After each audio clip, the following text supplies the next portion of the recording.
Thank you very much, Mrs. Bush, for this opportunity and for your time.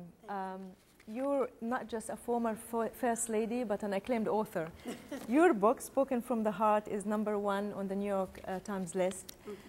You revealed so many details in it, and I went through the book.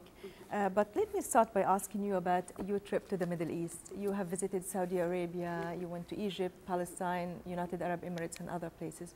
What memories do you bring from that region, and what's the most point that strike you? What's the things that affected you? Well, one of the things that I noticed the most in that region is how hospitable people are. That the people I met there were very welcoming to me, and I appreciate that a lot. From the King of Jordan to, just people that I met if I went shopping at a shop, and I appreciate that a lot.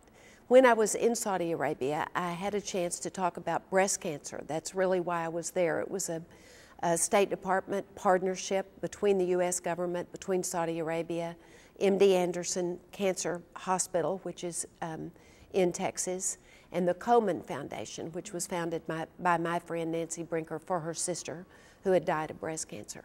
And I noticed that when I got to meet with women, and these were private and not with the press meetings, women who are breast cancer survivors, who are maybe in treatment for breast cancer, I found that we're all so much alike, really.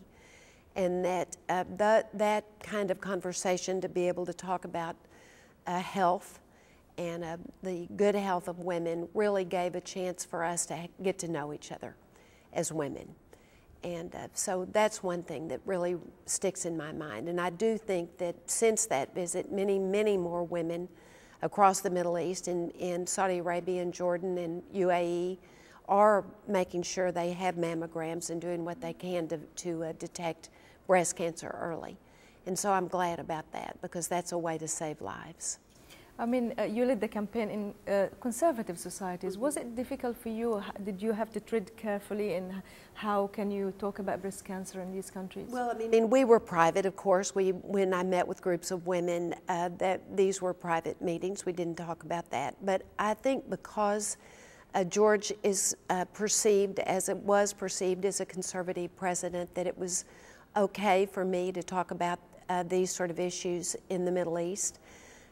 We were very lucky in the United States that both Nancy Reagan and Betty Ford, two of our president's wives, made their bouts with breast cancer public and told the public when they found out they had breast cancer. And that was very helpful to American women, because it allowed American women to talk about it and to think about it and to then be able to do what they need to do to protect their own health.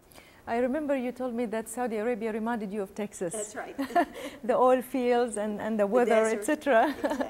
So tell me a little bit about that. Well, then that's one of the things I wrote a lot about in the book. I wrote about the way West Texas is, where George and I grew up. There are no native trees. It's a desert out there, and of course it's also on top of the Permian Basin, which is one of the largest oil-producing areas in the United States. And so there was a certain familiarity that I had when I was in Saudi Arabia. The landscape was similar. It's a difficult landscape. And I think it produces people who are really strong because it is a harsh landscape. But it has a beautiful sky in both places, a sky filled with stars. And you can see all of the sky because nothing obscures your view. So, there were a lot of ways that I thought the Saudis and the people in West Texas had a lot in common. Interesting. Since we're still in the Middle East, one of the traditional conflict there is between the mother-in-law and the daughter-in-law. You talk in your book about your relationship with Barb, as you call her, Mrs. Barbara Bush, and you said that you didn't even talk to her until former president was on the campaign trail. Tell us about this relationship. Well, of course we talked and we saw each other when we were on big family vacations together, when all of us would go to Maine to visit them, or because President Bush, George's father, was in politics during those years, we would all meet at a Republican convention or an election night, always, high tension evenings because of the political campaigns.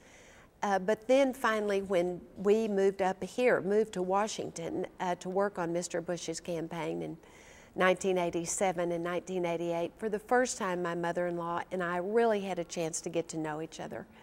And of course we found out we liked the same things. We both loved to read. We would share our favorite books with each other. We loved to go to the art museums that are here in Washington. We'd wake up in the morning and both of us in our separate homes would read a review in the newspaper of an art show, and in a minute the phone would ring and it would be Bar, and she would say, let's go, let's rush down there and see that art show. So it was really just a chance to get to know each other, and we finally had that opportunity then. And of course we both loved George. Right, of course. And you were together recently in a wedding, actually, of Jib's son, who was married to a Jordanian Iraqi. That's right, that's right. We were just all together. The whole family was together in Florida for the wedding. And I've grown to love those opportunities to be together.